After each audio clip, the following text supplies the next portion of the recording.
dit que dimanche les kitu yaki na sea mbula nous sommes mbula bana ko beta mais en tout cas uzoki makasi ya koya c'est que te nzambe apambola bina sacrifice na yo nzambe moko baki te asia juste te pona ko bossa na misala malamu akanisela moko na moko pona yango na kombo na Yesu. Alors, on a ici toujours sur la concernant comment faire pour vaincre. Donc, comment qui sur la concernant l'iwa, oye sengele ko aussi l'iwa et l'ongama. Donc, tu vas quitter tout le monde à l'iwa, tu vas quitter parler l'iwa na pas des machines sur mi balé, l'iwa ya moli mo pe ya zoto. Parce que tu vas que kolonga l'iwa moli mais ça tant mo dazo se ko na moli mo. On va que ça mo solo moli mo santo dazo sala na nzela liloba. Il y a un moment qui s'est dit pour vaincre, il faut la présence de la trompette, la présence de la flambeau, qui est l'image du Saint-Esprit et de la parole. Il y a un moment là où le Saint-Esprit et la parole s'accordent, Jésus-Christ est le Seigneur. Donc c'est que pas de mots que l'on a, n'a pas de sangani, n'est pas de bisika ngo Yesu ali korinata ke mokonzi. Amen. Donc c'est que nous bakazan ko la bomo na biso. Parce que nous sommes salins et nous sommes dans liloba.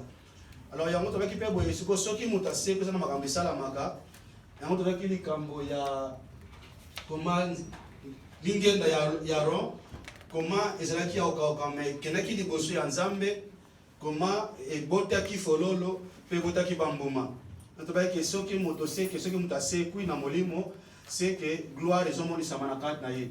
Donc gloire les autres pas ya nzambe, c'est que bomo ya nzambe moni sami na nzela molimo mo santo roto baki toko tapo c'est que gloire peut o la pesa qui c'est-à-dire pesa qui héritage ya ba ndimi et ko pesa me la payer et puis to lo baki boye et puis to lo boye moni même ko benga mamwana ya nzambe ezaka déjà gloire pour moni ozala ki lokola batonioso mais tellement ko benga mi mwana ya nzambe moni yango le baki nzamba lokotaka mutu na poussière avandi se na bisika bileki likolo omoni cette position c'est que nzamba glorifier yo c'est ka longoli yo na se a comme se na bisika bileki likolo yango moni beba ke alongola na poussière avandi se na bisika bileki likolo alongola kala kokufa apesi bomoi c'est vous qui mo kufa c'est ni apesi bomoi donc c'est ka tombola na bisika bileki likolo donc ça dit ne fisa ke ko bien mwana ya nzambe eza déjà gloire. Amen. Il y a quand même obi atemi yomo komo na ngote obi des fois na famille no bandima kayote esu baninga no bandima kote mais comment na ba circonstance omona bazongela kayo. Amen. Nati mo so comprendre e ko bandima la kote e mo so ke yindi omona bazongela asi yo to sambela kati olobini no sunga biso na no makambo mais bino boza wana boso bandima ngate na bambongo na bino d'abord moi comprendre non.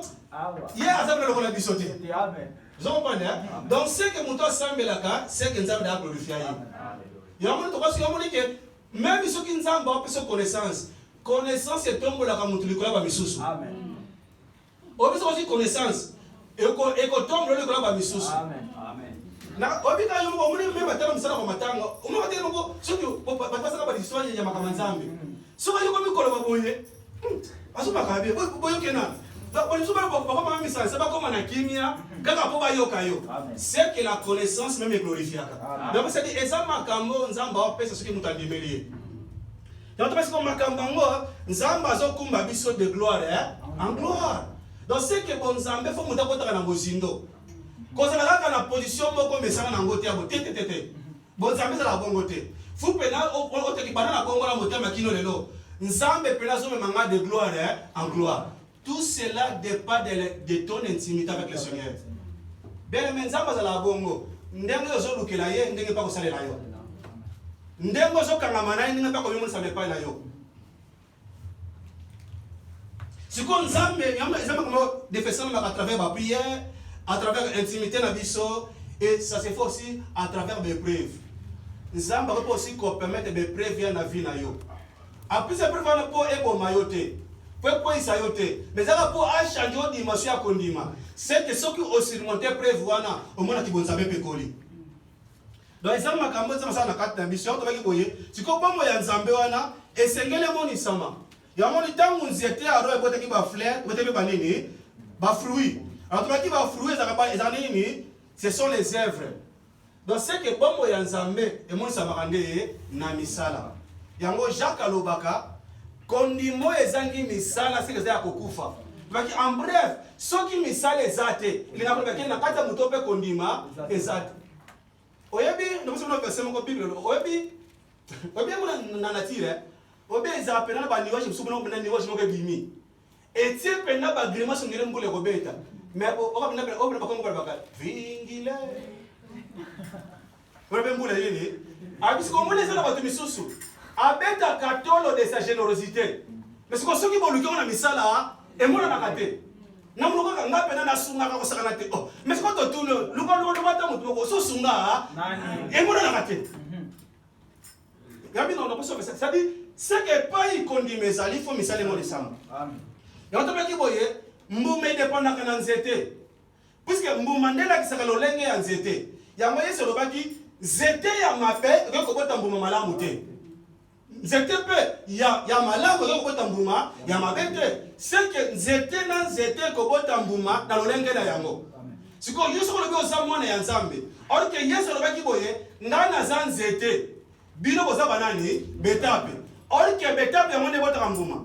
C'est que ceux qui ont kangama Yesu, c'est que ceux qui vont manger sur ma ça la carte na yo, c'est que misala yo ko produire. On a même misala nani ya Yesu. La langage mususu misala ya nini ya liloba.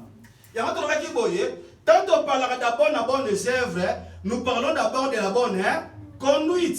C'est que tant ya malamu. Ya watu simba ki makamba kolata. To sala contre baserité. Mais tu as un bassin de balata. Oui, mais c'est le mot. Oui, mais pour y avoir niveau église, tu as un bassin. Tu as un bassin. Oui, mais c'est le mot. Oui, mais c'est le mot. Après monter. Après tu as un sokala. Aïe, mais tant que banaki. Ce que je me retrouve avec Oyangana. Tant que les sili. Abi ah pasteur. Ade sila moni sote batu basema mama ya kwa mitu c'est que basema ko voler na tu ne pas ni ah parce que ngamo kana moni moi ngani ndi c'est le côté mais tabi mo tu me pisa na to na poto mutu mutalengi sukile sala ni e monana c'est comme blague non basema mo basema bien peu mais balati ba bitambala mais sur balati des côtés pourquoi avec parce que c'est côté bango c'est que liloba il fait mo sala ni na misala. C'est que ceux qui vont à Nzambe zali et sengeli pe c'est que toti kakolata na ndenge ya ko exposer ba corps et ça bon Nzambe te et zo la c'est que la carte biso semence ya Nzambe exact or que ceux qui zali neto baka tika évangile wana et c'est évangile à kolote oh Nzambe atala ka motema matala ka bilamba te ça maka balukuta te kolote te ole bali et ça fait un bon moto. Parce que Nzambe, il y a un qui va faire boy. Comment bino bozela ko konseli banda? Te. Abi bomiseli boso kati. Abi soki kati bongi. Libanda kolanda. Olingo lingate. C'est que baba na so la coupe na kati. Siko soki kati sukwami. Abi siko libanda ko salebe. Es frère, masetala ka lebe na kutala yo. Si on a bien compris que la maman il libanda penda, mfindu na nenga ko sakanate. So te pasta ba la subula ki mona kati. Oh, mais na mona libanda salite. C'est que soki kati za propre, libanda pe felanda. Parce que libanda on est ko rendre témoignage makambo na kati. Yamo moni to expliquer ki boye. Semence e mona na kate. Semence yango bakundaka na se amabele. Maintenant comment les zanga nini? Ezala ka mbuma. Or que mbuma ndela sekela ko bakona ki wana. Parce que oeza likolo et là ça oeza na se. Oeza libanda, les oeza wapi na kati, c'est ça. Oyebi le solo mon frère et sœur. Oyebi donc bible par le kobo. So tali na bekiti ya sen alliance. Pour bien parler le kobo bible na ebake, tant que na dimension ko physique. Donc to bena moi sto mbali basangani. Mais c'est que tant Yesu aye, Yesu bena suis en matisi en pena niveau. Alors peu comme le kobo et ça contre les personnes qui ont la coupe de abiso otali mwasi landa ko mais kolo na simbi na kutu yete. Moi ma manière ça la gars. Donc on est écoute nzoto esangana. Parce qu'on court dans la vitala, il a beaucoup de choses de la musique. Pour affaire la nzoto, et ben on va voir bien. Yangabi oya kota la mwasi na lokalisa ko lula ye. Asali na ye déjà eko. Ouais, mais ça va me soucier moi à ce que ça m'a bien pour azam voter na molimo yekobo. Mais ce que je dis que pour les lattes les noyo ya mabe. Si ko tala ka bien, pour yo lati mabe, o selisi mutekobo. D'ailleurs, on dit que la malamu te baser ba avec moni ezaki loko tobetela ka c'est le sanga basanto.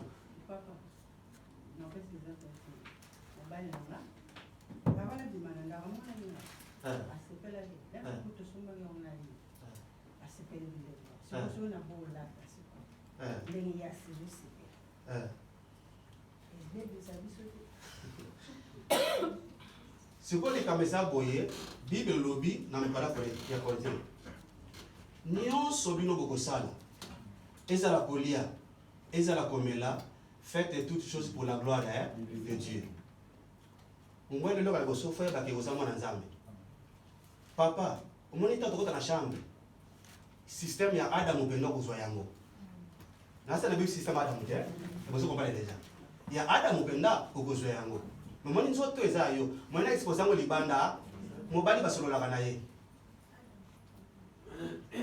West on n'a pas besoin d'aller à un bon pour les amis, donc n'a pas dans parce que soit dans mon centre accompagne que moi s'il faut la ta malam dans le sens où donc on dit et ça est important fou aussi par quand autres malam pela saka bomo ya kibosanto et on te que tant que Bible parle la canaba fruit tout dans les œuvres la Bible d'abord parle de la bonne conduite peut-être il y en a pas qui peut-être aussi maliwa en autres mais il y a Jacques Azoloba.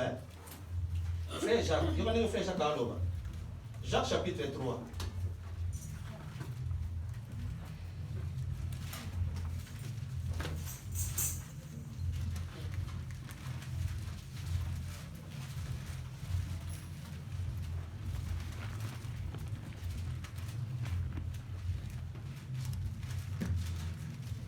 Jacques chapitre 3, verset 13 à 14, pour l'instant.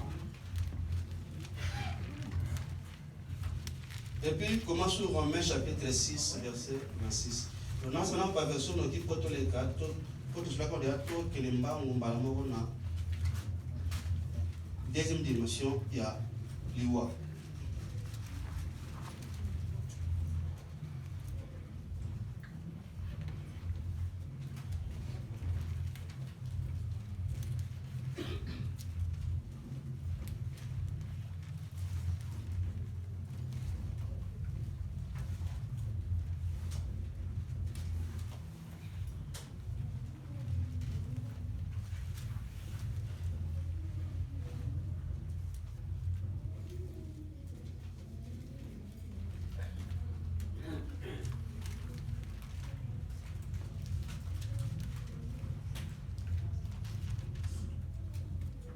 Jacques chapitre 3, verset 13 à 14. On attend. Lequel d'entre vous est sage et intelligent, qu'il montre ses œuvres. Je pense qu'on connaît les œuvres à démontrer. Abyss qui montre ses œuvres.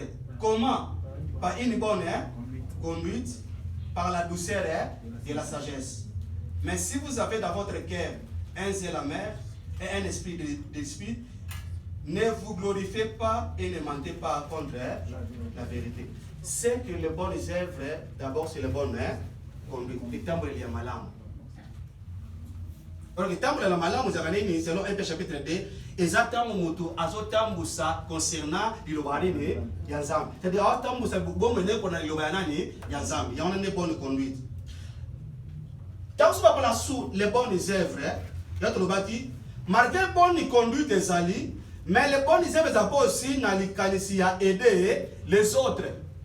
Parce que pour aider c'est ça aussi les œuvres d'un enfant de Dieu.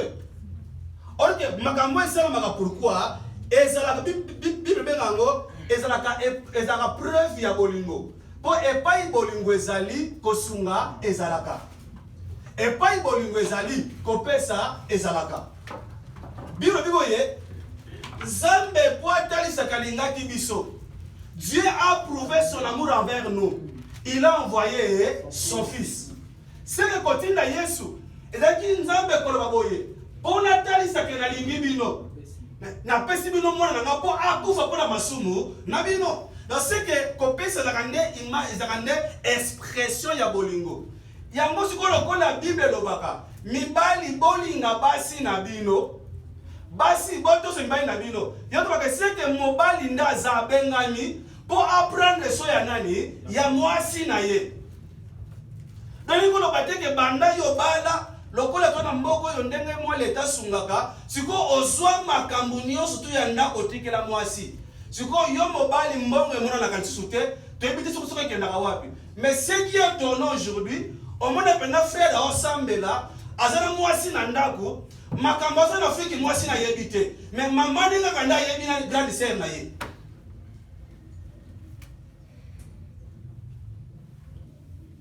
Mais ezalite ya ndenge nini oyo tola ndalité ya auto za ba salon te na banganda te. Ah mwasi bana la confesse ka yete mwasi za ndeko na yote ngana zo kama mtazo ndeko nota na bila kufufu. Amen. Mais sio ndeko makubo moti o uta musana so on meni o le fufu c'est mu le caillou o la kuta so avaye so to bina ko to la ko tala o peno yo o so betra ka bangozi yango wana mais so bra ka sala mlinga te to so lité ya wana penda to kanga yango to kwa kanga bina bisika bikauki. Amen. Soki okoswana bandeko na yo mais bandele boso koswana mwasi na mwasi ofaye ba makono ngone za boye mwa koswana na kini oso kisani webi kama mwa wala kana okina kosala nini minyango kaka c'est devenu un mystérieux or que mobile ne akoko za mystère devant sa femme te. Yesu pour la biso il n'est plus un mystère. Il était mystère caché, mais aujourd'hui il est devenu mystère. Amitié qui est pas un abisso. Il vous partage. Yamato bagawa, so that moi si moi ba so frère au salon programme moi si ko sanga rapport yé pena passe mikolo mbongo na rasusute. Frère, bongo yo ka biso ndenge ni. Ozo ngona na malamu ayo ngona ndako ozo kusungate, fana na ngona bongisa. Donc c'est que là où il y a l'amour, il faut essayer l'esprit animé, il y a comprendre les soins. D'ailleurs, on dit, oui, bien, on va y aller sur le bâti, pour battre ma mokili, yoka, pour battre mokili, bah, y'a pas que bino bosa yanga. Parce que bah, on est tant que bolingani, mais si on voit le bis local, il est là, mawatro. On a kuna balwana gâté. On a presque qu'on a quel bar à que ton moninga. Mais nous disons que nous sommes des chrétiens. Akobeta lisolo ya sirle église de frère l'église so bani ko sabo le libanda wa me mupaka nokuta ko sa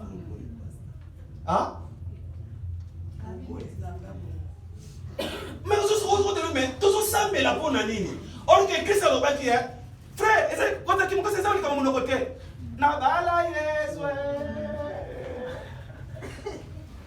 oh yebisa bango oh nasi na chanja et ça na mama ça malamu mais yesu lobaki popa mokili bayeba ke bino bosanga exactement bakomona bino bino bosalini c'est que l'amour de ton frère les amis que oyoyo azay nzambe. Amen. Bio bi c'est ça même les preuves on que mutoyo azaki mutako kufa mais nzambe ça c'est quoi ça c'est que mutoyo ba c'est ça soko le kena matongi azala otala po mona ke izaka preuve ke nzambe so soki otonga ba biso ti lelo to ko bale ke yebenda maraka bataka ba maboko de l'église nzambe tila mwana parce que on a okamwe mutakufa bete pe bago tapa ko bale que c'est le preuve ngate et on peut non malin mais parce que ça le lenga baki eza c'est moi yesu na biso comment ko sala nzambe comment ko tambula na nzambe na fino mo ebi eza mo mite mo mukezalaka quand il faut parler de révélation en tout cas moi mukie ezalaka. Mais tant pour aussi on parler de doctrine là on me vendre tu as plutôt faire ça nini tant pour comprendre c'est le preuve là c'est que muto yo penza il est passé de la mort à la vie a bo yeba ngone nini tant moi ça na bolingo bande ko na ye Joie 1 Jean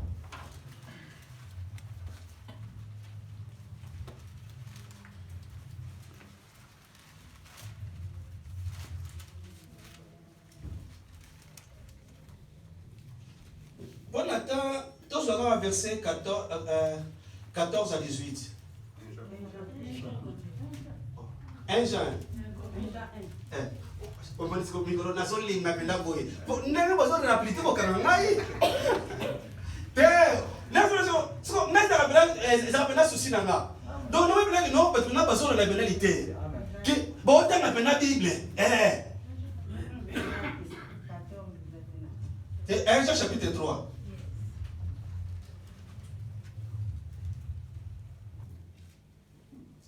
Chapitre 3, on habite tous au verset 14 à 18. Parce qu'il y a un petit baga ouais, il y a un autre répétition. Si on est libanda, quand on partait qu'on passait Joshua Lobaki, n'a dit que ma camboana te. Yo il s'en va bateau, totanga qui n'a likomi. On lui bien bien les autres ali sabiso. On me semble que c'est tout bongo.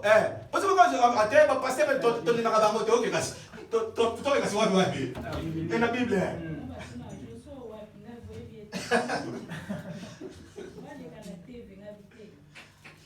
Yoka verset 14 ndenge zoloba. Sote likolo na mwabi ke Bible banini na solo ya Kain na Abel. Donc ebani ko bekino bozala lokola Kain te. Oya bomaki ndeko na ye Abel. Pourquoi bomaki ye? Po misala ye Kain zalaki mabe. Ya ndeko zalaki domoni ke frère azokoma nani frère na ye. Mais yoka verset 14. Nous savons que nous sommes passés de la mort à la vie. Nous savons que nous sommes passés de la mort à la vie parce que nous aimons. C'est que il est passé de la mort à la vie. C'est ça le fruit. C'est l'amour. Nous savons que nous sommes passés de la mort à la vie parce que nous aimons les frères. Celui qui n'aime pas demeure.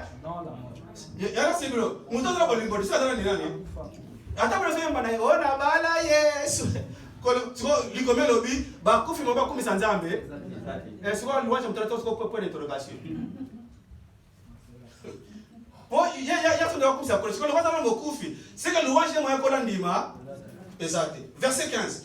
Quiconque est son frère est un. Or que loi peut pas meurtrier, loi peut pas me vous avez pas demandé non animi, nansoto. Mais c'est pas bien que nous autres coups nous nous té. Donc des faits que kozo linga yete et so bomié déjà.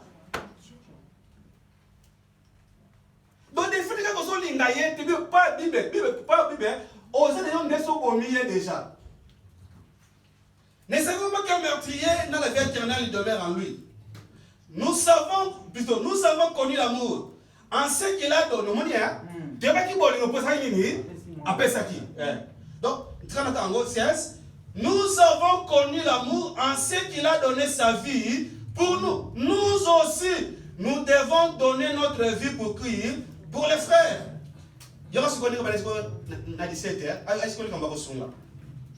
Si quelqu'un possède les biens, awa pena bazo pena makamba bapokozia nini ya mokili. Ya kwanza kikono ezaba makambo yo nzama pesa kabiso lobi, ezaba makambo pesa kabiso lelo. Toyebi ke bakosa kabiso le banata kabiso mabe. Oh, errer les pauvres en esprit. Donc c'est parce que so sambe la pe. Yo ba. Papa c'est la tomber la papa. Yo frère moko. Donc le matang. Ba passer les lois pour l'église. Vous n'avez pas passé comme veste et bakos. Abiso to ba pa yoga ya. Tu vas passer la cale, ça va passer au sambela na yo. Car moi chemise non moko yoga le. Oh frère. Biso to ba passer la cale. Car moi chemise non moko. Ali comme moi. Donc passer la cale na chemise comme no ka to sambela. Ya so moni mingi bakosa pa basango. Obi ke mingi so to que basango ba kasi ba pauvre. Obi samuna azakana chemise moko. Et c'est une ignorance. Ouais. Tu comment la poto. Obi mundele ya. So na mbongo na ye. Akoso ma 20 chemises. Ya ndenge moko. Mindele za bongo. Akoso ma 20 chemises. Ya ndenge moko. Siko suka la tamo lelo. Numa ka chemise a pembe. Le mse no te wala te kilobi. Ya moko. O peut te en côté. Il en a plusieurs. Même si on s'en met dans le molimo, ceux qui ont passé que le molimo sont prospérés, même financièrement, Dieu est capable de faire aux animés, je souhaite que vous prospérez à tous égards, comme prospère l'état de vos âmes. C'est que la prospérité d'abord, ça doit commencer par là. Parce que ceux qui l'ont mis à prospérer, c'est que nous avons un pays à Maboko, nous n'avons pas besoin de quelqu'un de paix malamu. Pour moi, tu ça pour fumar. Donc, tu vois, on a dit que n'a pas qui pas copier qui sont là. Oh, il est les pauvres d'esprit. Tu vois, plus que tu vois, bilo pour ça aider, pour passer bango. Et ça, il y a sens sur la tête.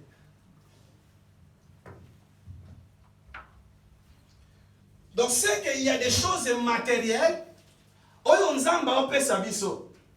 Si on tombe dans le Pessabiso, ces biens matériels-là doivent aussi servir les autres. Et ce n'est pas celle-là, Baba Missoussou. Il y a dans 17, si quelqu'un possède les biens du monde et que voyait son frère dans les besoins, il lui ferme ses entrailles, comment l'amour de Dieu demeure-t-il? Osa pena ne loko. Ndeko no so sanga. Depuis que sokobi ko pesa ye. So comment on va ke bolingo na la carte na yo.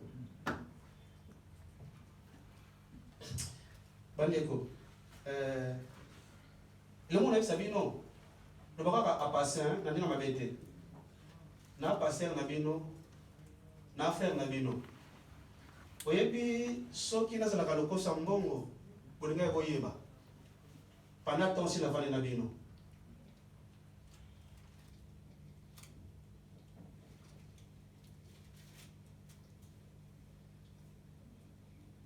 Moni likambo ya charité tuli bato sala. Bokanisa tena mukolo moko to bende la mbongo. Frère to bomela bino lote. Soki mbongo to aka na ngwawa. To ba ke to na posa ya kingani. Tena kende to bandande kosala misala malamu biso basanto abo. Please tika no kometa mabako na kombo nanga. Dans le sens que on est mbongo jeli ngabe eba no bima pour net ça qui idée ya charité. Longwala penda de kaniswana. Na esa kabino na kumisa kanzambe azaka nesengo na muke ko pesa kanga tango yakao donc ko bata masema na ngote na kumisa kanza bino bango ezaba mingi na kati na bino ba vele suna lataka e uta na kata ensemble basaba suna lataka e uta na kata ensemble ezaba suna kata bino usola yebo ko non pas ça zo mo mbongo songa manango donc yango ya kesengo nanga donc na ko bata manasema mususu te lo mususu te surtout que il y a des frères que nous travaillons ensemble on a la polele na ya kufunga mana bango.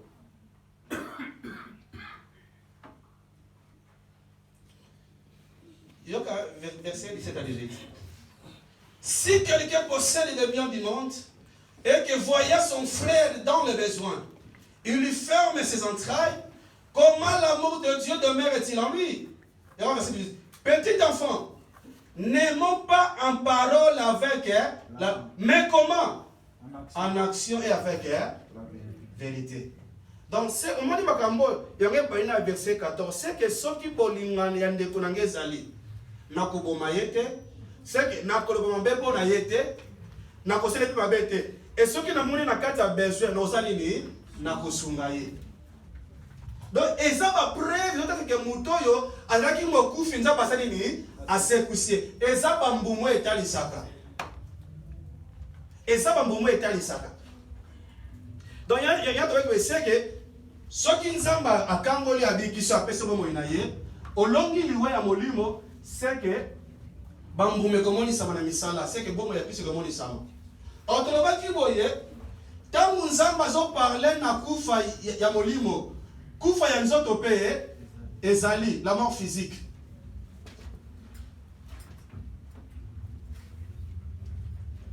tobaki kufa eza conséquence ya lisumu. Zamba ebisaki Adam boye. Mukolo kolia mbuma ya nzete boye mabepe malamu osali ni okokufa. Yoto bitangu Adam alien yango, Adam kufa ki spirituellement, pe akufa ki physiquement. C'est que liwe zoya na sima kozanga kokuka mobeko. C'est que pendant que l'homme obéissait à la parole de Dieu, liwe pe moye kote la moto et ça l'a quitté. Maintenant liwe kota ki quand l'homme a désobéi. Si ko lokola tolongi kufa ya molimo, kufa ya nzoto pe bandeko tolinga te. Mingi loka tostuka kinganda kei, kinganda kufi. Oye pourquoi? Tozolia, tozomela, tozobosa na keliwa nzoto pezali. Oye Bible sur le ban 4 Ecclésiastes chapitre 8 verset 8. L'homme n'est pas le maître de son souffle pour le retenir. Abi même les jours de la mort.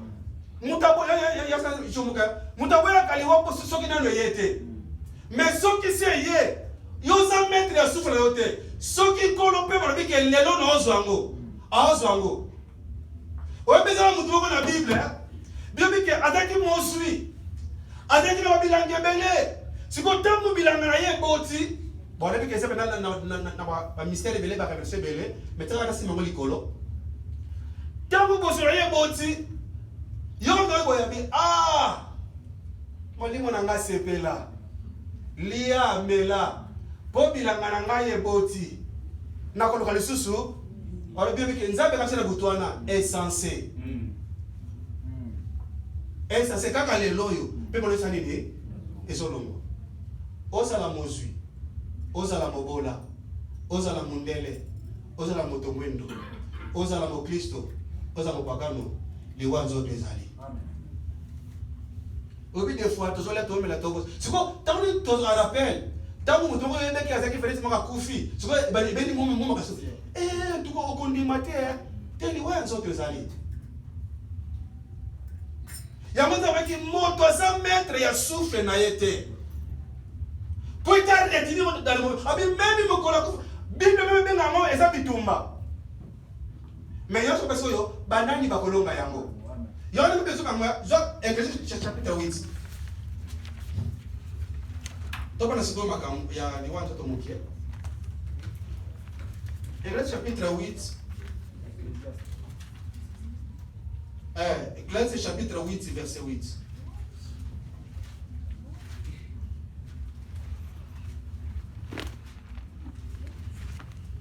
L'homme n'est pas maître de son souffle pour pouvoir le retenir. Et il n'a aucune puissance sur le jour de la mort. Il n'y a point de délivrance dans ces combats. Et la méchanceté ne saurait sauver le méchant. C'est que Outali Soume Kota, Koufape et Yaki. Parce qu'on est tout sur le concernant l'ikamba kolonga. Bon zambo azambo longi. Asala biso balongi. C'est que même la mort, et c'est répété tout ça dit, tolonga yango. Mais comment vaincre la mort? Le roi tolongi liwa ya molimo. C'est que même liwa ya nzoto. Bon abiso pe basantu. To ça dit, tolonga yango. Mais ekoko kisama tangu nini? Est-ce que les colobaki le quoi tozo le longa likone yango? Est-ce que nanzoto to kufa te? Ba Pierre bakenda wapi lelo? Ba Jean bakenda wapi lelo? Ba Jacques bakenda wapi lelo? Physiquement ko luka bango okomona bango souté. Mais nous croyons que spirituellement bazana bomoi.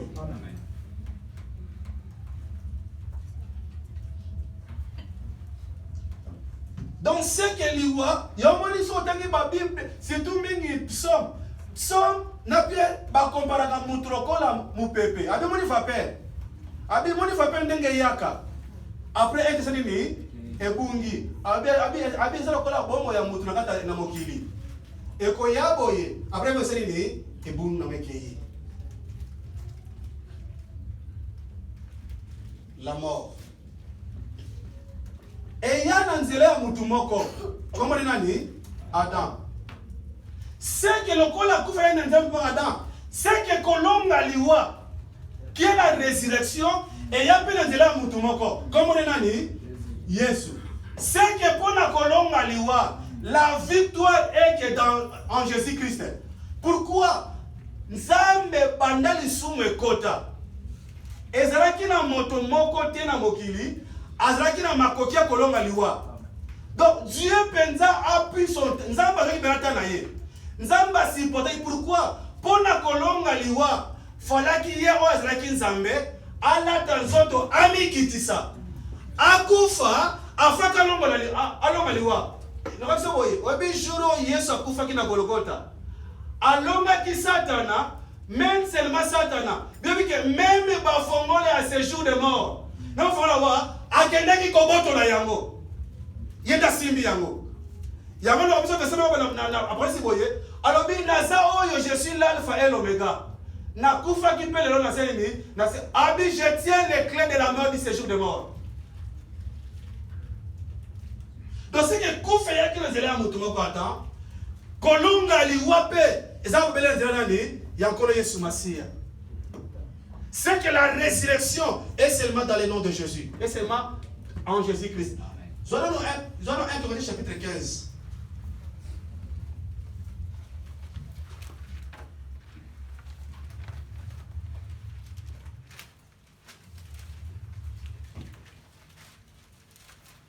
Jean verset 20 à 21.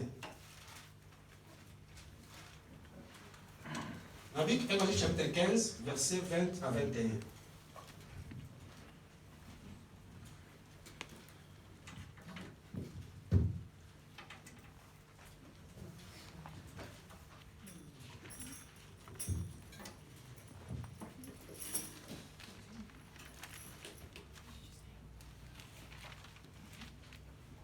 Mais maintenant, Christ est ressuscité de mort. Il est les prémices de ceux qui sont morts. Il y en a qui et comme ça, ils sont là, tous sur la concernant prémices. Parce que le cas demande que expliquer les prémices et les actions de grâce. Donc, tu peux aussi expliquer. Mais on parle que par rapport à Kolonga Liwa, par rapport à la résurrection, le cas de Yesu a Kufa qui passe quoi qui c'est que tout le monde va connaître quoi Jésus qui a pas donné prémisse. Prémisse c'est que ezam mbuma liboso. Yenda c'est quoi liboso? Yenda mutalonga liwa liboso.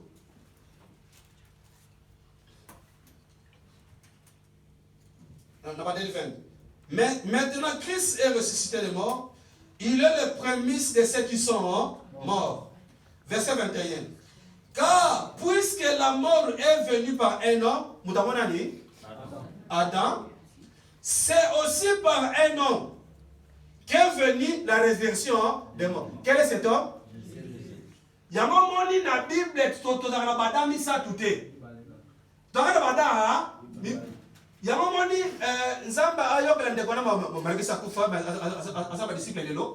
il y a un troisième Adam. Que Moussalo, Yesu aussi, ça va être possible, ça y est. Or que dans la Bible, nous savons que le premier Adam et le dernier Adam. Pourquoi donc, moi,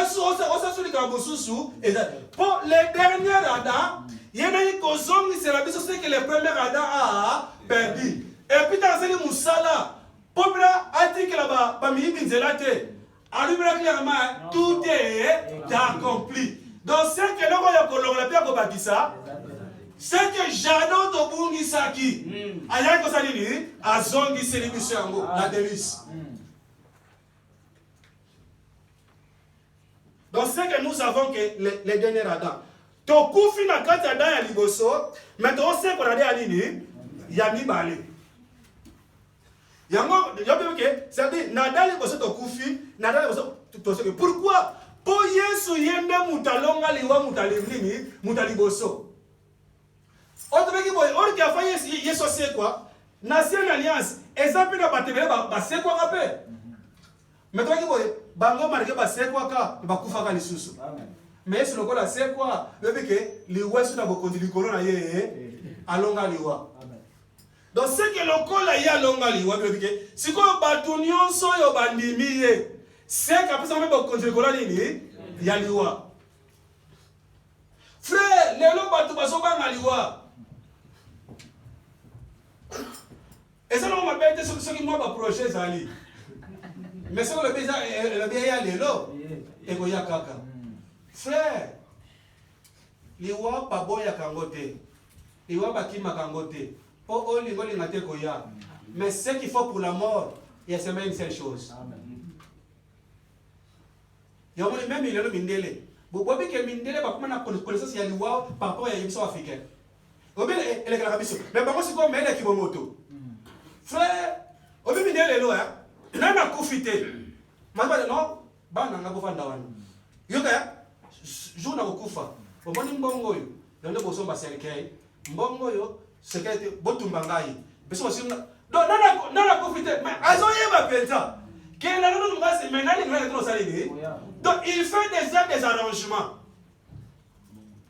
Mais est-ce qu'on va laisser passer les soutiens que par exemple nous sommes là na mai pena abu akeli bela.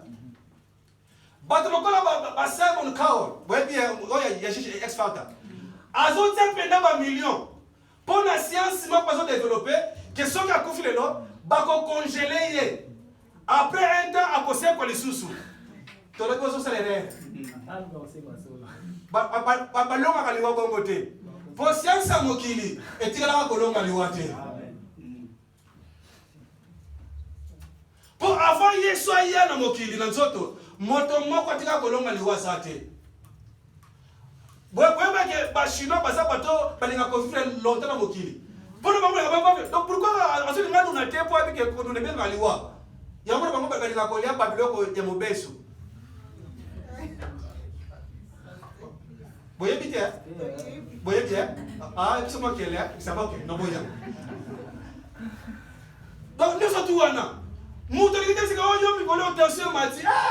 Parce que tout le monde est sur ce. C'est que nous sommes tous là. Il va pas qui m'a engoté. Aux hommes, nous sommes tous là. Nous sommes tous là. Nous sommes tous là. Et que ceux qui nous ont bien les lots. Mais ceux qui nous ont bien et que y a pété. Pour les gens vie à mon anzambe c'est maboko ya batute. Amen. Pour que ne mukolo yemo ka ba mukolo selini ekoki. Mais yeba boye liwa ya nzoto ezali. Bakima kangote mais ce qu'il faut pour la mort, il y a qu'une seule chose. Il faut seulement se préparer. Amen. Donc il faut se préparer. Donc il y a ko tsaba mbongo na babangi te. Amen. Wala so sala ngopo na bana. Otaki sabango ba classe. Oto sabango ba ndako, bongo pona yomoko. Parce que ce qui m'a confié dans ce qu'il y a, donc ce qu'il faut pour la mort, il faut seulement se préparer. Se préparer comment? Il faut avoir les trompettes et les flambeaux. Vous voyez, dans la Bible, ce qu'il faut pour la mort, il faut seulement se préparer. Et ça, dans la Bible, abane kusala misala malamu, abeli maladi, zambatini mosakoli, kende goye bisaye, pese sango. Ézéchias, prépare-toi. Donne des ordres à tes hommes. Donc, c'est qu'on prépare seulement pour la mort. Abi, donne des ordres à tes hommes parce que vous allez au Koufa. Mais ce qu'on préparation, par rapport à quoi? C'est que pour la colonne, il faut y aller sur la carte. Pourquoi le col a ya longa liwa? Est-ce que le frère Nzamba zela qui kaka fou yemo konda ya na mokili a passé par la mort. C'est que ceux qui a longi ya mort nebo konda liwa pesili abu motasili sa makasa liwa zaka wele mokolo. Amen. Pourquoi frère makambo Nzamba lobi mutako longola ngo yemo kaka parce que yemo konda lobaki mutasala liwa zaka Nzambe. Yena meki boye mukolokolia osalini lokola ya loba saka mutu bakolongo saka nani yango fanga la tato la kata mokili a passé par la temps soit longi yango abipe na makasi na yango c'est que bon so bandiminga yi pona bango pe bakolonga liwa. Amen. Yes. Joël Timothée chapitre 1, on comprend que Dieu avait entendu jusqu'à la venue de Christ parce que Yesu dans longa liwa. 2 Timothée, chapitre 2, verset 9 à 10.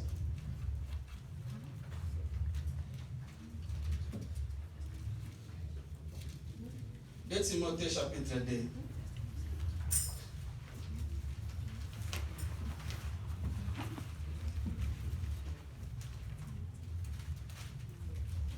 Pardon, chapitre 1. Désolé, chapitre 1. Verset 9 à 10.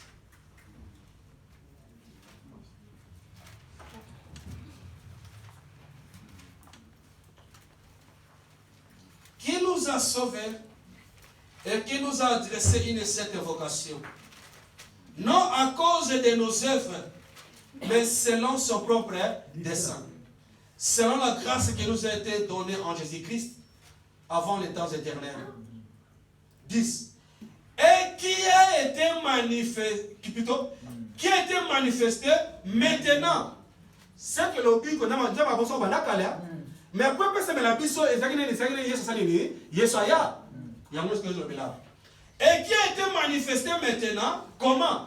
Par l'apparition de notre Sauveur, Jésus-Christ. Qui a fait quoi?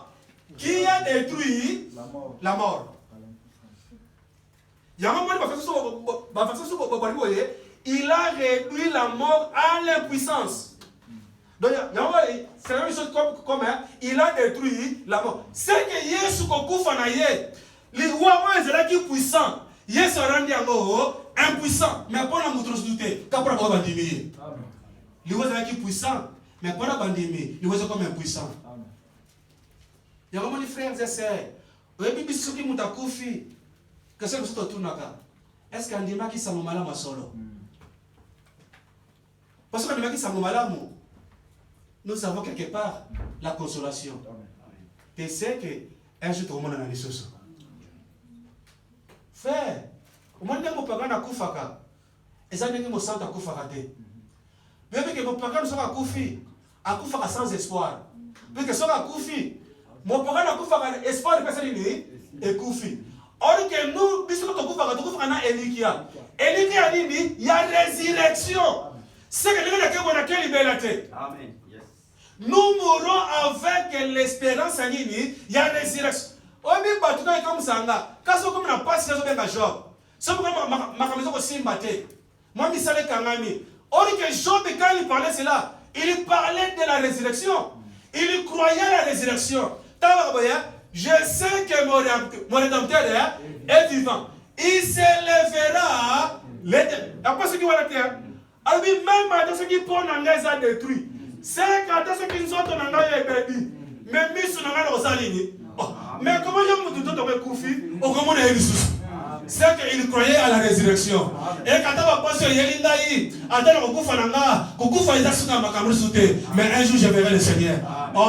Pour voir le Seigneur, c'est qu'il faut l'homme à c'est qu'il faut c'est quoi les sous.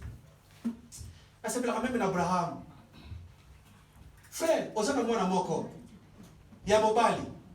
Zabe papa azwa promesse abe omoni mwana wana yene mutala ko pambolama siko nzabe peka na fenda ye Abraham kaka mwana moko wana pesa ngape ye e kusoma bidale ngene wana mo pesa bilanga yo mto pesa ki ozu yene susu bon siko ko tika na ndenge nini na sepela kapana na tata Abraham siko yoka ndenge Hébreux au chapitre 11 habitant Nzamba tusanga Abraham mwana na ye. Abraham tanga zo pesa Isaac. Abraham ina kine boye. Nzambe ye moko na bisika promesse bikola mwana oyo. Seka promesse fisa nini? Feko kisama. Sikolo ko bila pesa na boma ye. Siko seka promesse na mwana ko isama. Seka soka ta mwana akufi. Nzambe ye moko asalini. Akose kusika bo promesse salini. Eko. Naso mo polenga. Seka nous mourons avec l'espérance. Il y a un peu de temps passer la tourmente, passer la matanga. C'est comme ça, ça peut mourir, que ça me l'a dit. Je la matanga. Mais on passe le côté. Ceux qui m'ont d'abord m'a quitté avant Koufa. Attends, mais là, passer la tête, à ôter à me coufiter. À ôter à aller bateau à Séléni, Bassawana. Pas même prendre un bagage, parce que maintenant, Koulous venait à Mounene. Oh, parce qu'on prenait à or. Beaucoup de gens prenaient un diamant. Que son âme repose en paix. Ils ont un coloté. Comment tu dois reposer en paix? Pour pourtant reposer en paix. Non, c'est lié d'attente. Être reposer en paix, non, c'est lié d'attente. Vous savez comment voyager? aux visa, au sommet billet, au quai pendant l'aéroport, au salle chéquier. C'est pour ça qu'il y a penda. Mais il faut voir dans le roi payer. Parce qu'on a fait attendre. Et il y a qui n'ont aucun. Paiement de Sigo. Il y a un penda, mon Dieu, la télé, on a pas shop. Ça va pas parfait là. C'est que ça l'a penda l'aise. Ça l'a fait. Souvent, il y a un peu de Yesu. Mais comment tu vas déposer un peu? Comment tu. Il y a un moment de Siméon. Jour où il avait reçu Jésus. Il avait donc un bien. Oh Seigneur, Dieu. Maintenant, laisse-moi m'en aller. C'est comme ça que pour parce que mes yeux ont vu ton salut. Donc, c'est ce qu'on appelle Manangaï.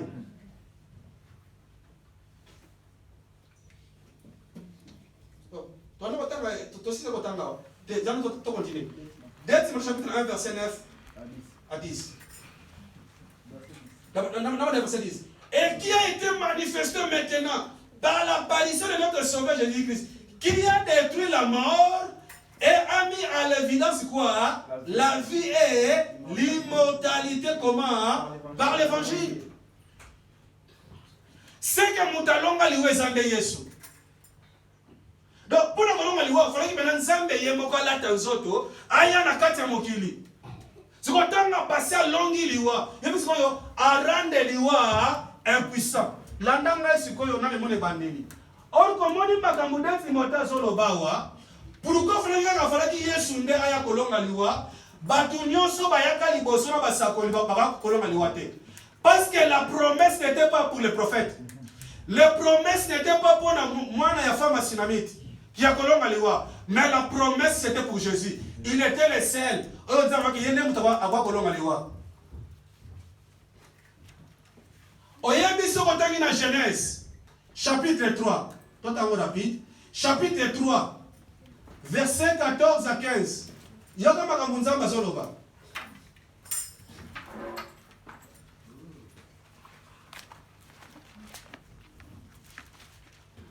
Genèse chapitre 3.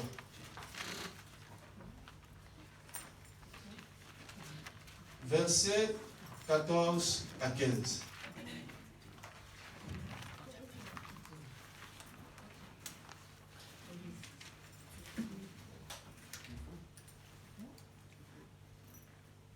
Genèse chapitre 3, verset 14 à 15.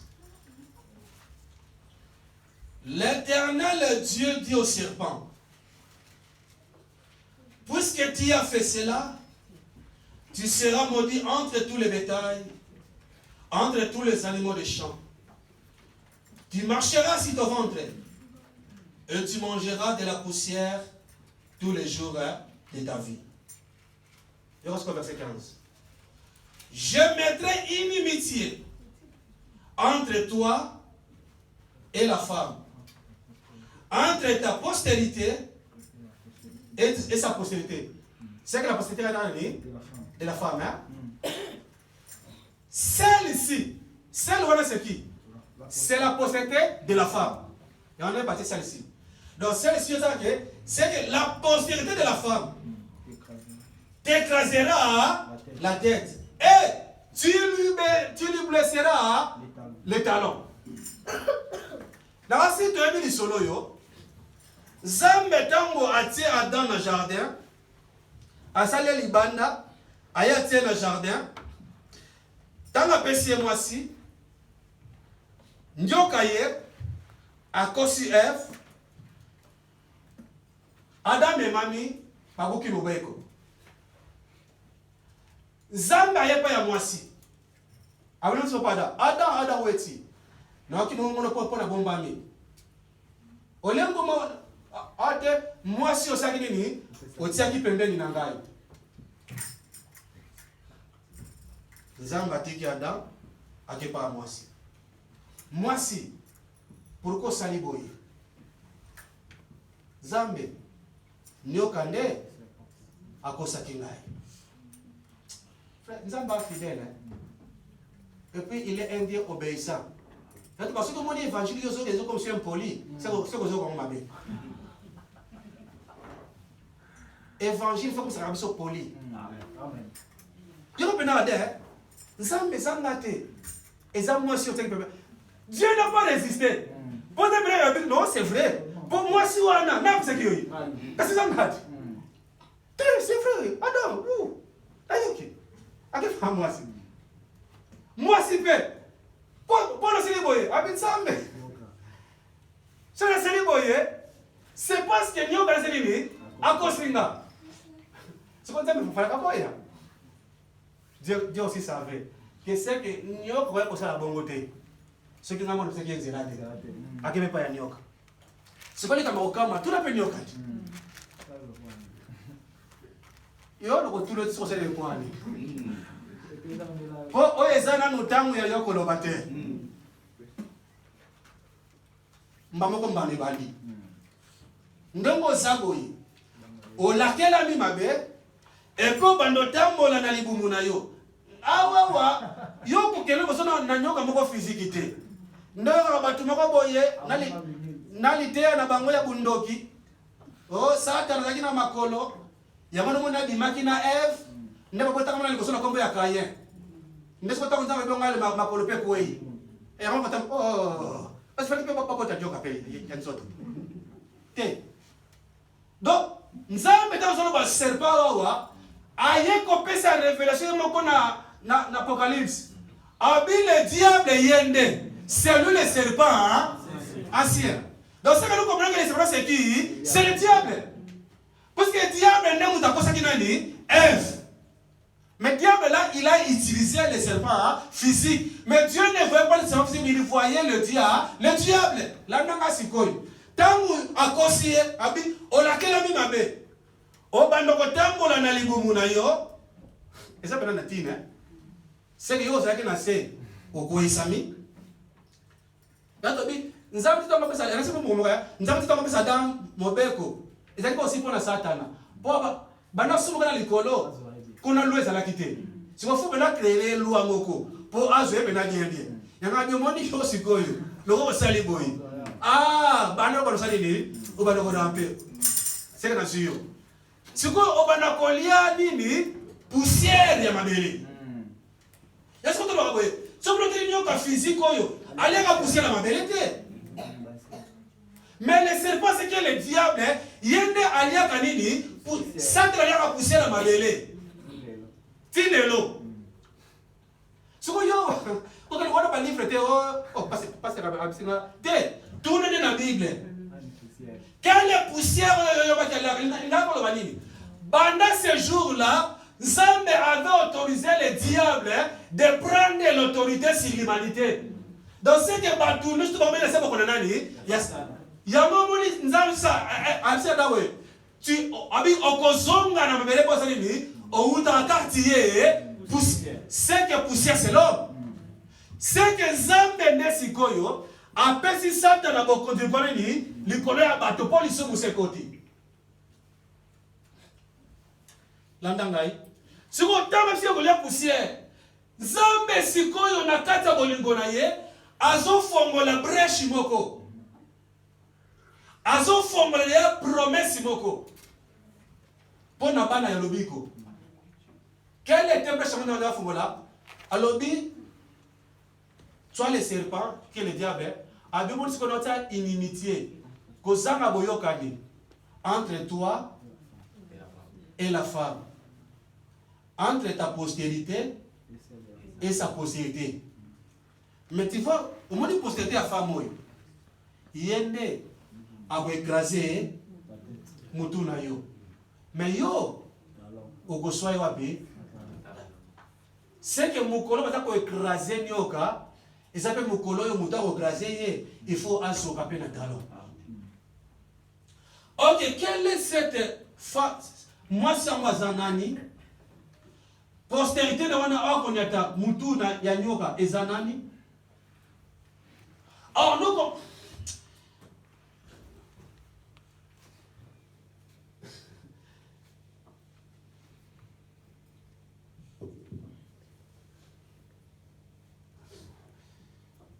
Zera nalo bango na mukie balmoko po na kene mulaité. Moni postérité oyo bazoba ya mwasi awa oyo akoniata moto ya nyoka po nyoka tozoba eza nani satana seke koniata moto na ye sesa nini eza mokolo yo solonga ye mokolo solonga ye sikoye fasa nini fo aswa yo na talent donc seke eza pe na pasi moko boya komemela ye mais malgré pasi wana ya kolonga na kati ya pasi wana sikoyo la postérité de la femme oyo obile sepeli moko frère moko nze moko ayemba feza bato ya adorer l'éternel abi nzambe na kuso puisque ba promesse na yo etamboli bikeke na bikeke donc baneta sa promesse abi etambola de génération ti eya kolata nzoto na nzoto ya Yesu Masihi. Amen. On montre la postérité de la femme qui allait écraser la tête du serpent. Ezra qui va Moïse était, Ezra qui va Abraham était, Ezra qui va Jérémie était. Parce que la postérité, ça parlait de notre Seigneur, Jésus-Christ. Et on dit pas ombre na yende ezala ke belé na Sainte Alliance. Moi si oyo, et on dit pas ombre ne pesa la ke belé na Sainte Alliance. Après on va expliquer l'autre mot na dit so comprendre na pendami. Parce que moi si en réalité ça la postérité té. Postérité c'est la grande ya mobile. Mais c'est pourquoi ça moi si puisque na kati ya penser en Nzambe moi si azala kande nzoto ya nani ya mobile. Donc pour mobile se manifester moi na face à la nzoto na ye. Nzoto mo ba nini moi si. Ya moni na nzoto bo physiquement Yesu abotama na nzela Marie. Mais Yesu ko mo expliquer la Bible dans Jean chapitre 6. Abi ba papa na bino bale ba man. Parce que ba kufa. Maintenant est-ce que moi je suis le pain qui est venu. C'est que mon tabot de réalité ça mayote. Na bota ma wapi? C'est que mon manasa de likolo. Mais si qu'on prend le kata mokili, je prends le sein de Marie. N'est-ce pas comprendre là? Donc c'est que la postérité qui paraissait c'était qui? C'était Jésus. Donc yende moto aya koniata mutu ya nani? Ya sa landanga isikoyo. Or que titanga zoni ya mutu ya Satana. Bible on boye tout ce temps là. Satan n'a pas qui yende zaki na ko continue kola liwa. Po yende mutamaki mutu nakata nini? Nakata lisumu. Si vous savez que ceux qui sont solonga Satana, et les gens peuvent boye, azape kolonga mutu zona ko continue kola nini? Likola liwa. Zoa Hébreux chapitre 2 verset 14 à 15. Comment on dit verset et comment tout temps en balamoko? Hébreux chapitre 2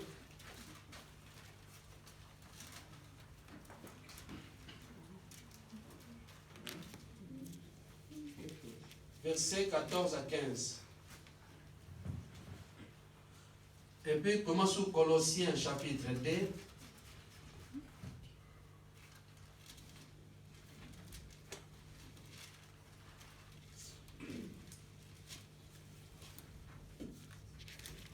Verset 13 à 15.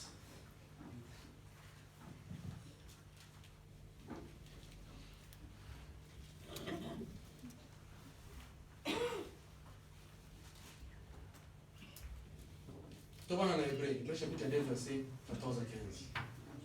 Donc on comprend que Mukolo Yesu azo vaincre Satana. Donc pourquoi solo or que tu dis que alors mais wapi na kolokota na nzela liwana ya. Donc tanga solonga ye ya que azolonga Satana azolonga pena ye ndaki na bokondikolani ni likola liwa. Leo moni liwa moye est retenir Yesu et ça va quitter. Ainsi donc, verset 14, hein? Ainsi donc, puisque les enfants participent au sang et à la chair, il y a également participé lui-même, afin que par la mort, dans lui-même c'est qui? Il a anéanti celui qui avait la puissance, c'est-à-dire qui? Le diable. Donc, Christ s'est dit il a détruit alors qu'il a dit au hasard Satan. Verset 15. Et qu'il délivra tous ceux qui, par crainte de la mort, étaient toute leur vie retenus dans la servitude. Colossiens chapitre 2, verset 13 à 15. Donc, comprenez que des versets, Genèse chapitre 3, verset 14 à 15. Vous qui étiez morts par vos offenses et par l'incirconcision de votre chair, il vous a rendu à la vie avec lui en vous faisant grâce pour toutes les offenses. Il a effacé l'acte dont les ordonnances nous condamnaient et qui subsistait contre nous. Il a détruit en les clouant à la croix. Et ceux qui ont l'intérieur, c'est verset 15. Il a dépouillé les dominations et les autorités, les a livrées publiquement en spectacle en triomphant d'elles. Donc c'est ça l'accomplissement, Genèse chapitre 3, verset 14 à 15. Donc mukolo Yesu akufa na kati kurusu, azolongola masumu na biso, azolimbisa biso, azako écraser mutu ya Satana, azako dépouiller ye. C'est que yeye azalaki na makasi, yeye azalaki na nguya, mais yeye basali ni azolongola ye nguya. Azosilise makasi. Yango siko epesa boye, même yeye Satana ngo siko oyo makasi esili, azape yeye azalaki na bokonzi ngoli ni Yesu alongaki nyonso tu wana. Yamoni seke, yamoni bartu bakufa liboso ti après Yesu, moto mo na makoki ya kolonga liwa parce que la promesse était pour notre Seigneur Jésus. Kaka yena kina makoki ya kolonga nani Satana. Souvenez-vous, makambo tomoni exemple nango na 1 Samuel. Bitumba kotoyo ba Philistin, kotoyo Israël. Kuna tozomona Goliath. Image ya nani? Ya Satana. Oyo azota défi na peuple ya Nzambe. Frère, oyo ke na ngambo ya Israël. Bazaki pe na roi na bango. Qui était le roi? C'était Saoul. Mais Saoul moya bimba abo ma Goliath azobanga. Après il y avait aussi 3 frères ya David. Bazaki po aussi ba soda. Bango aussi ba kena. Mais Goliath ni mwana. Bobi misa mutu moko. Bazaki mutu mi baete. Kaka mutu moko. Amen. Soki alongi ngai. Soki alongi ngai. Seke bolongi pe kana na mobimba. Yo so banga bando kipona nini? Oso banga mose pona nini? Kolo na yo alonga mokonzi na bango. Seke mokonzi balonga ye. Bongo kutu bambolombolo. Amen. Tosolo na bien.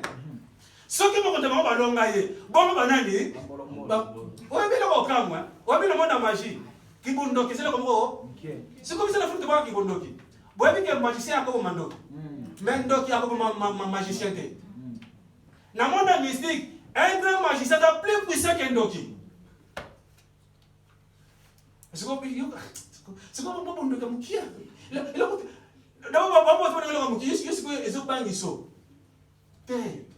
C'est lui qui est en nous. Amen. Et plus fort que celui qui est dans le monde. Le cola me considère bango balonga ye. Bambolomolo baso na makasi te. Mais yeba boye, bakoya ko grimacer. So ko banga ba grimacer na bango te. Yo rapelaka bango kaka. Et pas nanga bana makasi te. Po mo konzi na salonga ya bino bokonzi. Alors ya mona comme risque qui sont kena di makeni. Amen. Nansi no ile ko bashi mo mukime papa tempo sani.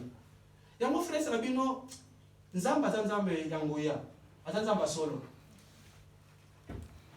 Oyebi 2007 na kena lunda na keluka amina ngambo gogo yatikalaki na ngambo wana akamiki mutabakisi siko yeba ngi penza atepe kache siko tamu na kote lupango pona bafema ba comparenga siko azaki na momeka mtu siko bakachana azapena mwa petit mwa ya de confie siko peut-être mo wanzunzu ani ambo sito ko bila mo kenwa bisa watu ngabatawadinde te. Oh yeni bisote.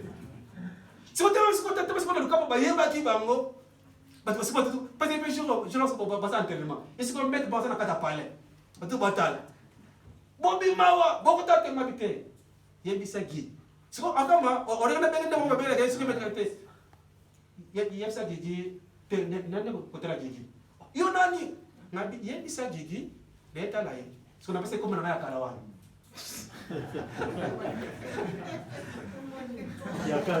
yakati tant le islam po ya yi ko mbwana ngabi yebisa ye bon kota te ngabita donc ta baso ko kota wa na ko tuma ba bible na bino siko ngaso la seki ngabi a fait non ba yeso avant le ko la ja to le ki peut to pousser na biso pas ko ba hota siko tuma ba bible na so mo ne ba ka moyo yeso le ko ba lelo te ka ba le ma ba je est-ce na leki ke pena na kati na porte so ate breke siko mukondo ya bangaka tanga bimina tanga moninga abeka siko kombo frère ko banga no bandoki te mais ndaka ba lelo ça na France atika makambo wana akota na kati évangile amen ana France siponi achata kombo amen te frère samba sanzambe tala Lepso asala ka sincere bakita mbogana ta yoro so obiso di satana abo kremase no bandoki ko banga bangote Yesu lokola salonga bango bango to si balonga mapona libela me bakone na bakremase na bango mais yoka donc tango Yesu aya longi satana Bible bi alongi pe ozaki na bokonti ko ni Nicolas liwa seke yoto ni seke soki mutalongi lisumu alongi pe liwa seke soko olongi liwa ya molimo seke liwa ya nzoto posa nini olongi yango siko lingi koloba nini ke liwa ya nzoto koya meza suka ya makambo nyonso tute liwa nzoto zande pour permettre yo otika nzoto yo okende kopema pozela nzoto ya nkembo amen ouais yo moni verset dans la Bible le vaut mieux le jour de la mort que le jour de quoi? De la naissance. Oyebi mutu saka so akufi bapasi nyonso ya mokili kolela ya mokili na masumu abu frère obi yo tellement de la Paul Paul est présent boye abi je suis pressé des deux côtés pour ça la pena ni masumu na moko ya pour ça na kende na nga dakenda seke na kufa na kenda auprès du Seigneur pabi kuna mwasi na bapasi. Mais à cause de vous, c'est que vous allez passer les ananes. Il faut que je presse d'abord la parole. C'est qu'à cause de vous, il y a un bon assaillant dans la zoto. Il y a un bon Philippe sur la boye. Frère, man, on va sur le côté. Christ est ma vie. Pour moi, la mort est ça que. C'est que ce que tu fais nanga, pour nanga, et ça penda, bénéfice. C'est que nzoto ya putolo, nzoto ya mabe, nzoto ya kolela. Nzoto ya kobela nzoto so iko sa mabunga na tiki nzoto yo nakenda kata kopema pona zela jura nini ya enlèvement ya nzimba boye soki mo pleso nenga zo kufa to kufa lika poko to bike lokola Yesu alonga kiliwa biso pe lokola to ndimi sango malamu apesi pe biso bokundi kwa nini c'est que la puissance de la résurrection se trouve dans l'évangile. C'est que si tu as l'évangile, tu as la puissance de la résurrection. C'est que moyen koufe kangayo et pour la terre jour que le kobeta au salini. Amen. Pour c'est quoi? Pour semence bakanga ngote.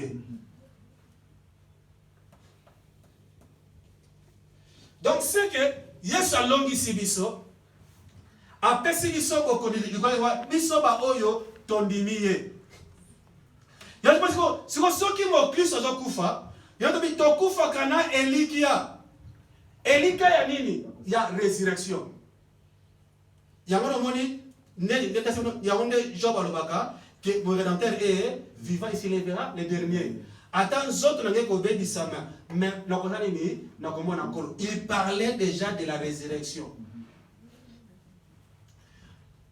Je le koboko tronge la souka Zoalik.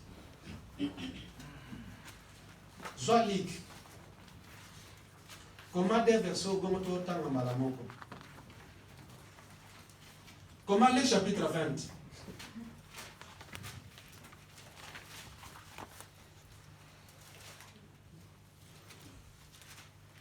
Comment verset 34 à 38.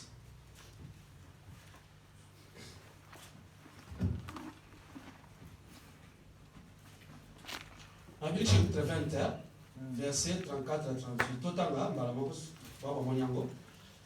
Jésus leur répondit, les enfants de ce siècle prennent des femmes et des maris. Les camarades qui étaient au Bassadicéen, parce que les qui débat entre les pharisiens et les Bassadicéens. Les pharisiens, les observateurs, il y a loi. Bango bandimake, ba ange bazali, l'esprit bazali, que ceux qui m'ont accoufi, un jour bazali mais à oseko. Si comme Bassadicéen, bango bandimake na l'esprit te, bandimake na résurrection te.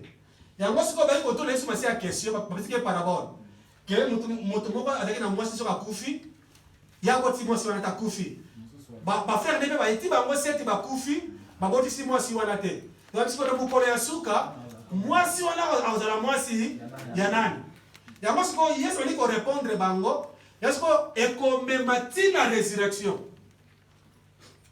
yoka yesu ko Yesu ali ko le bango boye verset 34. Jésus leur répondit, les enfants de ce siècle prennent des femmes et des maris.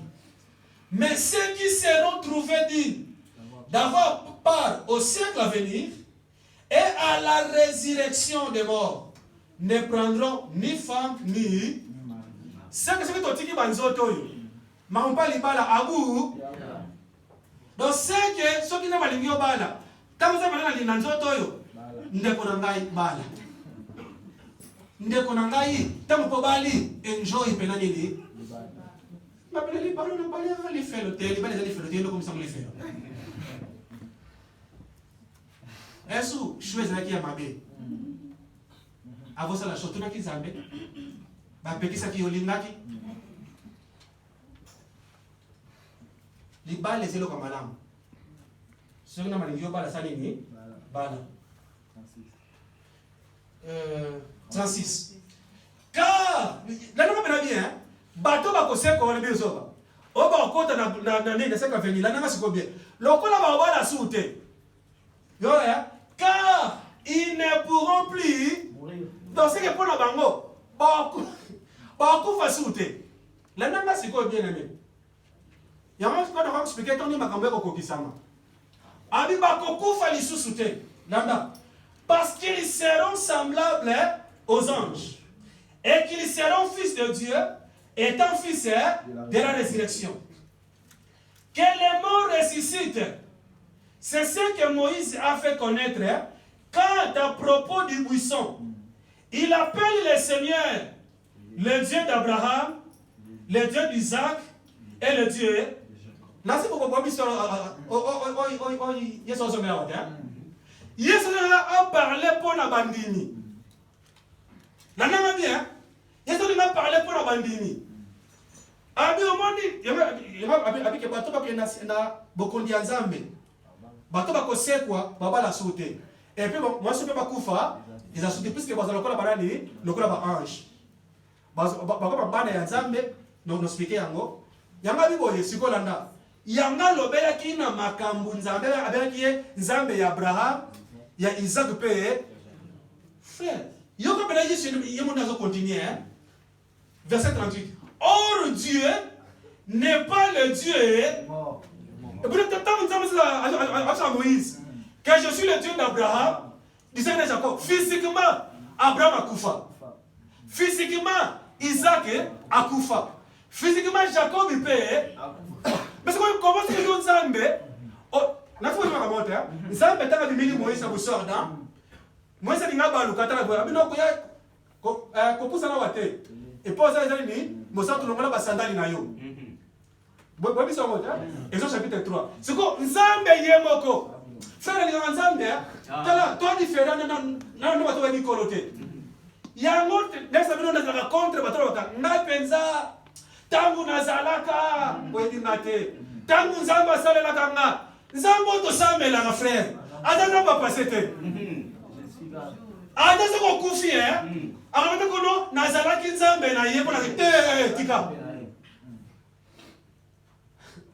Na mona pena moto. Ye pena sheri nanga. Ngana ye pena liwa. Na sheri kufi. Boko ngana tombi boy. Cherabi. Ah bah. Ça peut être dans ma casse. Il me fait qu'il y ait. Ah, il y a pas de lever mon sous. Casse. Ce qui va lui voir quand on lui dit ça. Et puis, il est sur le bas. Il n'est pas comme la dino. Ah, casse. Il connaît comme ça. Ou un d'accord monté. N'a pas la vie continuer. Ça veut dire que le wana. Mais or que nzambe mais c'est notre autre ça belaye. Ata liwa ya nzoto ye. Ata bakei, bato bakinzoto. Bapesi mukongo, babandi kozonga. Lui il est déjà dit, je te détruirai jamais et je t'abandonnerai. Akamata kono nazala kinzambe na mokili te. Tant nzambe bisa brave, ata moisi boye. Abi moisi no basa kwatu. Car je suis le dans ton cœur, j'étais le Dieu de tes pères, je suis. C'est que jusqu'à présent, malgré Abraham Akoufa, mais je suis son Dieu. Malgré Isaac Akoufa, mais je suis son Dieu. Malgré Jacob Akoufa, mais je suis. Oh, Dieu n'est pas le Dieu des morts. C'est que pour Nzambe, na Abraham, na Isaac, na Jacob, comme il a fait la foi. Et quoi, Nzambe dit, Bakoufa te, Mazana Bomboy. C'est que Baola Lande, ok, Moutali Pongi, c'est pas ça l'idée. Abola Mokata. C'est la 30, Yangwana. Si vous Tanga, verset 38, pour la ressource, oh, Dieu n'est pas le Dieu des morts, mais car pour lui, c'est qui s'est car pour lui, tous ces sons, ne pense pas faire par moi, c'est pas Koufa. C'est que pas un Nzambe, mais Christ va Koufa raté. Je suis ton Dieu, je serai ton Dieu, je suis ton Dieu pour toujours. Mon nom c'est je suis. Namokili, Aza je suis. Nakunda, il est je suis. Nalisekwa, Aza je suis. Frère, Polo Maliwa, il faut servir avec le Seigneur. Amen. Abi, Dieu n'est pas le Dieu du mort, mais des vivants. C'est que mon Dieu n'a pas kondima. Le wa nzoto soke ye sukate akende kopema. Okuza yesu na susi ya bana. Bongo bana nanga. Ya mutu esa kabino. Tamu sabana no ndela nzambe. Parce que le commence à parler na yo frère. Ata kufa note kabla biso, mais un jour tout le monde dans les soso. Mais c'est pourquoi ça fait que kuna Pierre ela kama tumbulo. Tia kuna mwana ki muamana ki mwana abu. Kuna za sute. Na wasa bilo ndio kwa magaza. Amen. Mais retrouvailles comme ça là. Quand on a retrouvé à mon aîné, ben makaba non antela nzambe. Pendant que ça, on peut lever ça souka pendant les lots. Job, Apocalypse chapitre 21. Donc, on a un sama, donc il y a dimanche prochain, si ma fait au côté pour un ennemi Moussou, qui est le diable. Dans Apocalypse chapitre 21. Comment verset 1 à 4 pour nous sauver.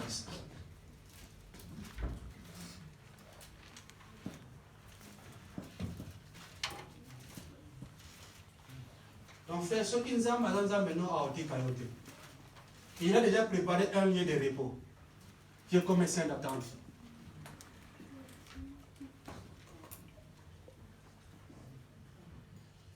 Tout le monde a vu, avant chapitre 21, verset 1 à 4, tout le temps, on va apprendre nos pilotis pour l'instant.